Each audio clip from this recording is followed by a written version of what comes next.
तो बात ऐसी है कि हर तरफ आप जब ये मतलब दिन में 5 बार आप सुबह उठ के जो है नमाज पढ़ लोगे, दोपहर को कलावा लगा के टीका बांध लगा लोगे, शाम को आते आते फिर से आप जो है राम भजन करने लग जाओगे, तो जनता इस बात को बहुत अच्छे तरीके से समझती भी है और जानती भी है कि वो ड्रामा कर रहे हैं। लेकिन उनके उसी पीडीए से 2024 में आपको मात दे तो चुके हैं ना। होता है, कभी कभी होता है, कभी कभी आपका जो एक मिसलीडिंग कैंपेन होता है वो सक्सेसफुल हो जाता है।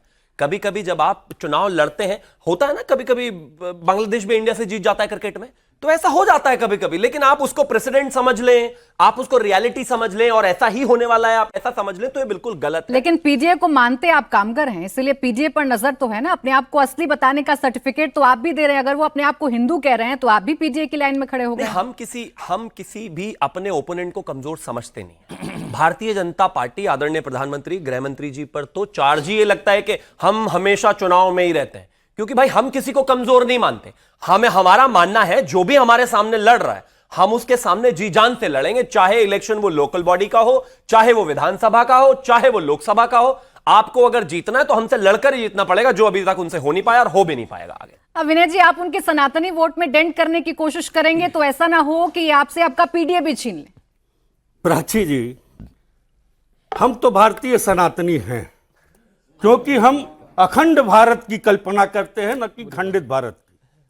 हम पूरे देश को, चाहे हिंदू हो, चाहे मुस्लिम हो, चाहे सिख हो, चाहे ईसाई हो, यही असली सनातनी की पहचान है कि सभी धर्मों का हम सम्मान करते हैं। और रही बात पीडीए की, कि भारतीय जनता पार्टी के लोग पीडीए को तो चमचे से भी नहीं छूना चाहते हैं, न इनके कई विचारधारा में है। आप संघ को देख लीजिए, संघ के प्रमुख में क्या कभी कोई दलित आ सकता है? क्या दम है भारतीय जनता पार्टी के अंदर या कि कोई संघ के प्रमुख के पद पर किसी दलित को बैठा सकता है? नहीं बैठा सकता है। तो इनके अंदर पीडीए के प्रति कितना सम्मान है वो सरकारी आंकड़ा भी है, एनसीआरबी का आंकड़ा है कि दलितों के प्रति करीब करीब 51% वृद्धि जो है, दलितों के प्रति अत्याचार में 51% वृद्धि हुई है। इस सरकार के अंदर दलितों के हक और अधिकार को किस तरीके से छीनने का प्रयास किया जा रहा है, उनके आरक्षण पर किस तरीके से कुठाराघात किया जा रहा है, किसी से छुपा हुआ नहीं है। चाहे 69,000 शिक्षक भर्ती को ही आप देख लीजिए, उस पर भी कहीं ना कहीं ग्रहण लगा हुआ है। बात पीडीए और बात सनातनी की नहीं है। इनकी सरकार में जिस तरीके से इस देश की दुर्दशा हो रखी है, इस प्रदेश की दुर्दशा हो रखी है, उस पर हम बात करना चाहेंगे। भाई, आप दलित हितैषी हैं ना? हम दलित हितैषी भी हैं, हम हिंदुस्तान अगर आप और दलित प्रदेश के हितैषी हितैषी हैं तो आज वादा करके जाइए कि अगला मुख्यमंत्री जो बनेगा, अगर आप जीते तो एक दलित को बनाइएगा। देखिए, वादा करके जाइए। देखिए, बात उसकी नहीं है।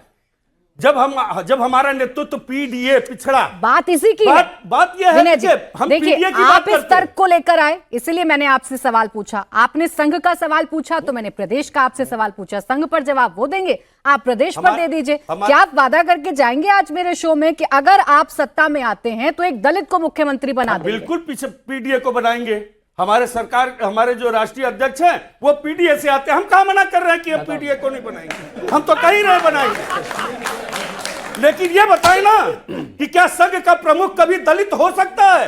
भाई जवाब क्या कभी हो सकता है? दम है तो बताएं। दम है तो बता दीजिए। आज मैं बताता हूं। सबसे पहले तो इन्होंने ये कहा कि हम भारतीय सनातनी हैं। क्यों भाई, लंदन में जाके मुसलमान हो जाते हो क्या आप? क्या कर लेते हो? ये भारतीय सनातनी क्या होता है? मतलब अच्छा, वो इंडियन मुस्लिम, मतलब सनातनी तो हर जगह सनातनी। अब शिवम मेरा नाम है, मैं लंदन जाते सलमान थोड़ी ना हो जाऊंगा भाई, या दुबई जाके कुछ और हो जाऊंगा। इसका मतलब ये है कि वहां जाके बदल जाते हो आप। ये तिलक विलक सब यहीं दिखाते हैं, ये बाहर कुछ और है मामला। अब आगे एक और चीज इन्होंने कही कि संघ का प्रमुख कभी दलित हो सकता है। मैं कहता हूं आने वाले समय में बिल्कुल वो तो विचार होगा ही, लेकिन मैं भारतीय जनता पार्टी का प्रवक्ता हूं।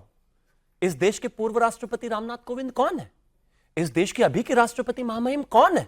आदरणीय प्रधानमंत्री जी किस समाज से आते हैं? अब इनके ऊपर आते हैं।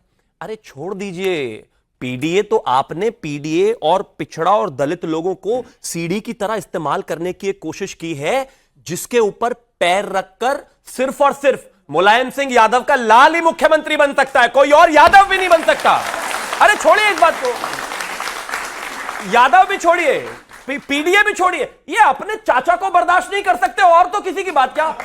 और छोड़िए चाचा जी को भी, जो आदमी अपने जीते जी पिताजी को बर्दाश्त ना कर सका हो, वो किसी को क्या बर्दाश्त जवाब करेगा देते भाई। विनय। आप हमसे सवाल पूछे पहली तो चीज- कुल मिलाकर मामला ये है, कोई पीडीए नहीं है। पीडीए सिर्फ इनका एक फॉर्मूला, जिनके ऊपर होकर इनको मुख्यमंत्री बनना है। जिस व्यक्ति से परिवार में सम्मान नहीं हुआ, पिता का नहीं हुआ, इसके अलावा चाचा का नहीं हुआ, और यादवों में भी यादवों को रिप्रेजेंटेशन ना दे सकते हो, वो दूसरी जातियों भाई को क्या आज भला पूरे करेंगे आंकड़े भाई? लेकर आए विनय जी, आंकड़ों के साथ पोल खोलेंगे कि कितने दलितों के साथ, कितने पिछड़ों के साथ अत्याचार मेरे पास भी एक छोटा सा आंकड़ा खोल है। दीजिए, पोल खोल दीजिए। अपनी सरकार में इन लोगों ने 35 लाल बत्ती दे रखी थी, यानी कि 35 मंत्री बना रखे थे अपने यादव खानदान में, मुलायम सिंह यादव खानदान में। 35 तो अपने ही घर में थे, एक राज्य के बराबर कैबिनेट तो इनके घर खानदान में ही थी, बोले- बाहर वालों को तो कुछ देते ही नहीं है।